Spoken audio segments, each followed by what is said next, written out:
Like, so you're in the last few weeks leading up to this. You did your 20. What do you do now? Well, I still have runs that I have to accomplish. I did Pilates the other day, strength training too, but I have a couple 10-milers, a couple 6-milers here and there.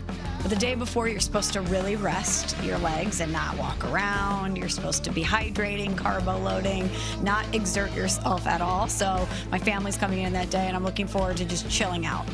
So, what just happened?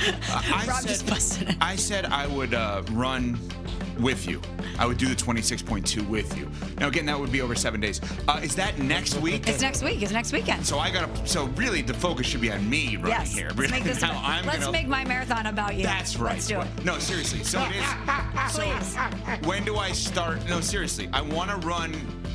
Or do you want to run actually on that day? Or I do you can't want run 26.2. No, but I'm saying, do you want it accomplished before the marathon, or do you want to have some miles on that day? Because we could go Sunday to Sunday, or you could go Sunday to Saturday. I want to run in solidarity with her. I just can't physically So that means do. you need to run on the day too. Yeah, well, I'm going to run every day, but I will run in solidarity with you. Okay. But the 26.2 needs to be done when she's done.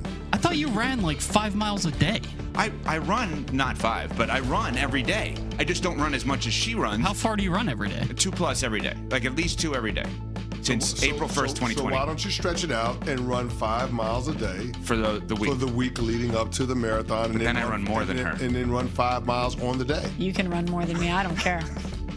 Then you're setting it up where I would actually run more than she would. Well, you don't have to run every day. You're running more than me over a 7-day span. Of course, obviously. Exactly. Run 5 miles for the 5 days leading up to the marathon. I like that. There you go. Okay. I like the idea. You want to do that too, Cece? Of me next Monday saying I ran more than you did. No. If there was a check that was coming into my bank account, cool. I'm with you. We'll figure out how I can run. V Foundation for Smalls That's at M right. Smallman on all social media platforms. She's doing this all November 2nd, New York City Marathon with Gainbridge to raise money for the V Foundation. No She's doubt. done a tremendous job. She's got with a this. lot more kindness in her heart than I do. She's all in on the V Foundation and all out on running. It's so funny you say about the check, because if I was not doing this for the V Foundation and people weren't so generous in helping us raise money in this fight against cancer, I would have quit so long ago. How long ago? You have no idea. How far after or how close to the day you decided to do it?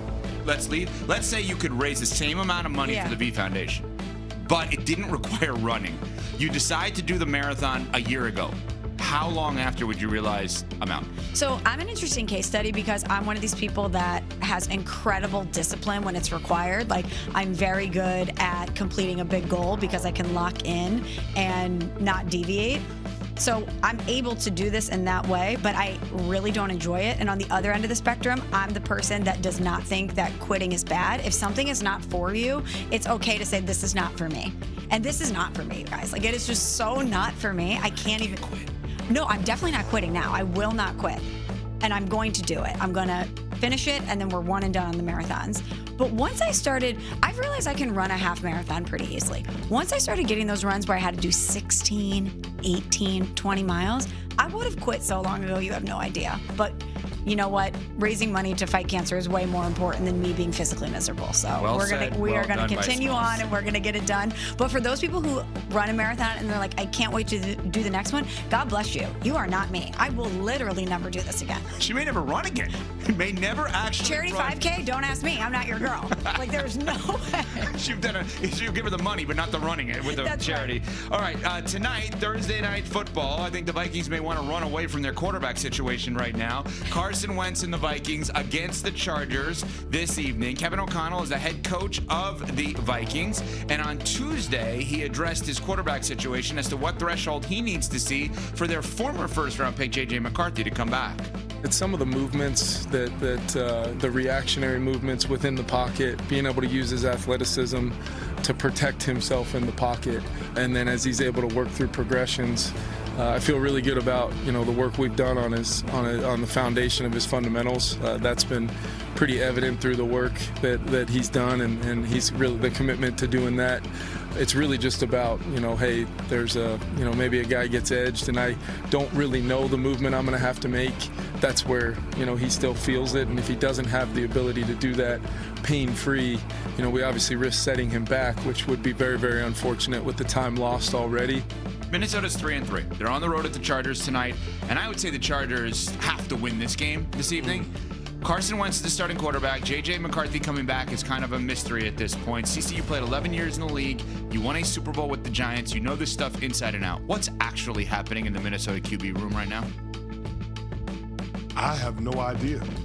You're asking me what's happening. I have no idea. I mean, so it's raising red flags for you. Well, what it comes down to is this: either the injury to J.J. McCarthy is worse than we thought, or J.J. McCarthy as a player is worse than the Minnesota Vikings brass thought. And the longer this drags out, the longer we have to wait until we see him, the more I lean toward the latter. The Minnesota Vikings have not been good. They haven't been. Offensively, they've gone 4 of the last 5 games with multiple turnovers. They lead the league in giveaways. Justin Jefferson has not had a touchdown in 5 games. He's one of the best receivers in the league, if not the best. You can't get him the ball where he can be effective and score touchdowns. Something is amiss. And it begs the question of whether or not Minnesota made a mistake letting both Sam Darnold and Daniel Jones walk out of that building, because it's clear that the rest of the roster is ready to compete at a championship level. The thing that's holding them back is the quarterback.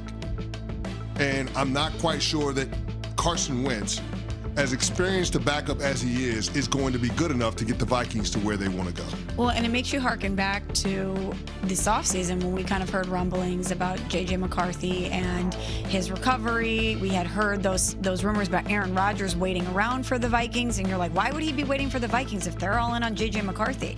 Kevin O'Connell's the quarterback whisperer. This is his draft pick. If he's coming back healthy, why wouldn't we think that he would want to roll with his guy and see what he's got in him? Why wouldn't he want to develop him? Why would Aaron Rodgers be thinking that there's an opening in Minnesota? So we were trying to connect those dots. So, of course, with J.J. McCarthy missing his 5th straight game, you're wondering if there's any connectivity there, any connective tissue at all.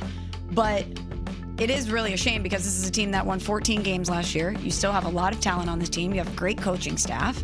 You have a division that you would think you would compete in, and that could be in flux in some ways. And the big problem is the quarterback.